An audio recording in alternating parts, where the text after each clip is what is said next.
I wanted to talk about what I'm planning nutrition-wise as part of trying to conceive.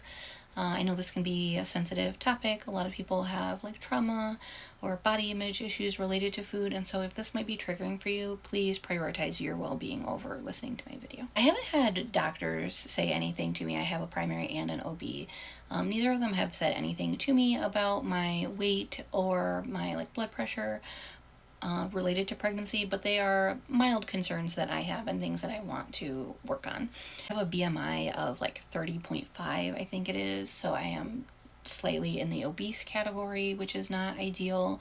And then my blood pressure, I feel like if I'm at the doctor's, there's like a 50-50 chance that they're going to tell me it's a little high or that it's high. I have checked my blood pressure when I'm like at the grocery store and like near the pharmacy or something like that a couple of times just to see if it's like white coat syndrome. And when I'm not at the doctor, it has always been reasonable. But still, I don't love that it will get like 145/90 or so, like not infrequently when I'm at the doctor. And I suspect that if I could lose a little weight, that might help the blood pressure. And more so than that, it also just kind of coincides a little bit with like the healing journey I've been doing. I've been in therapy for 4 years, have also sort of been working on unmasking a little bit. I'm neurodivergent. And so I've come to realize that while I just called myself a really picky eater for my whole life, that it's really sensory based eating. I don't know if I would like fully qualify as having Arfid, but I definitely have some Arfid tendencies, like strong ones.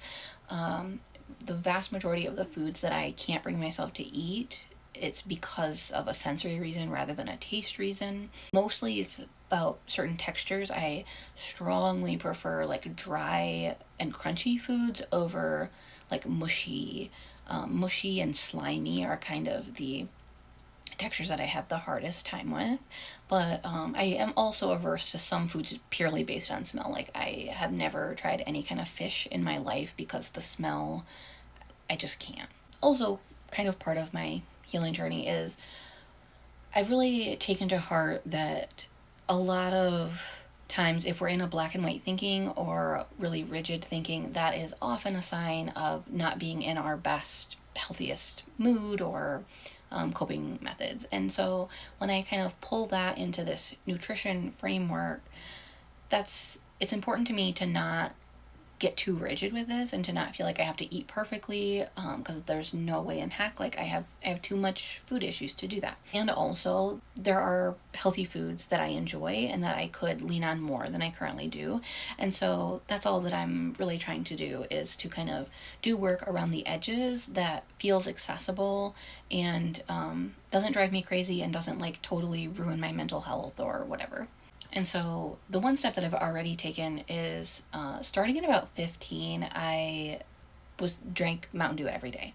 And I had thought that the caffeine level during pregnancy was actually lower than it is. But still, I would prefer to not be consuming caffeine routinely while pregnant, and yet like totally cutting out soda did not feel accessible to me. And so what I have done is transition to orange soda and like grape Fago. They're like caffeine-free sodas. I don't like anything that is diet or zero sugar, so they are still full sugar and I'm sure full of bad stuff, but it's a step away from the caffeine, and it's just cool to have been able to like break this more than half of my lifelong pattern of drinking Mountain Dew every day. I am hopeful that as I get closer to conceiving, that I might be able to take more steps and step back from the soda that I am drinking, even though it's caffeine free.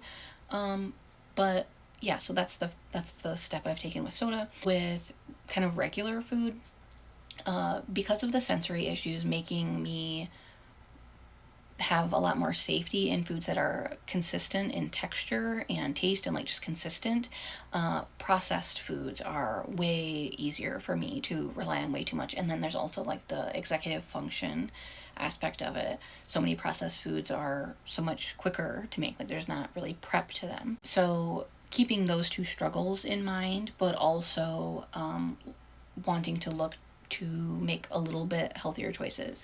I got kind of analyzing what are the healthy foods and or the at least a little bit healthier foods that I can eat that aren't tons of prep, and like what kind of reasonable swaps can I do. And my goal for right now, and I think this probably will be my like sustained goal, is I rely way too much on like salty snacks. If we like lived in a world where you could magically make any food like nutritionally complete and you could just live off one thing like dog food or cat food or something like that, my preferred version of Emmy food would be like chips and crackers. Like I could just live on chips and crackers. And so again, with like the lack of rigidity thing, like I'm not at all looking to like stop eating those foods entirely, but I eat them too much and I don't eat enough fruits and vegetables. And so my goal for right now is to just like be more mindful about when I'm reaching for something like a chip or a cracker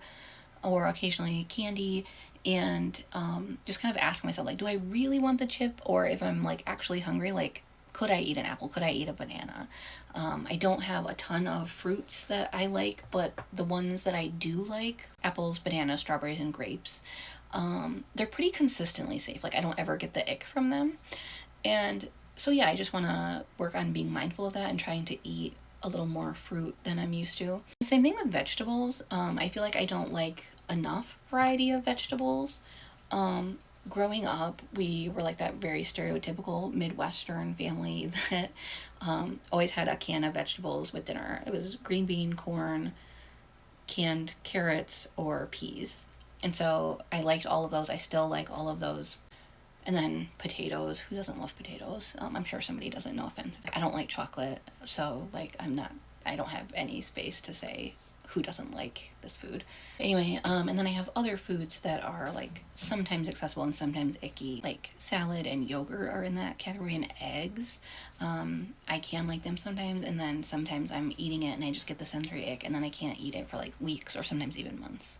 But yeah, so I'm not looking to like totally overhaul or like count calories or that kind of a thing. But yeah, it just kind of occurred to me that I could be more mindful about where I can fit more fruits and veggies in, especially in swapping them out for the less healthy snacks that I reach for pretty frequently. But also trying to do it in a way that's like, does it feel accessible to you? Like, is this a reasonable thing I could do, or would it like make me miserable? Like I'm looking to use that balance of doing what I reasonably can and not being too rigid about it, because I don't think that rigidity is emotionally healthy or tends to be sustainable. I'm trying to be balanced with it, but yeah, that's the plan.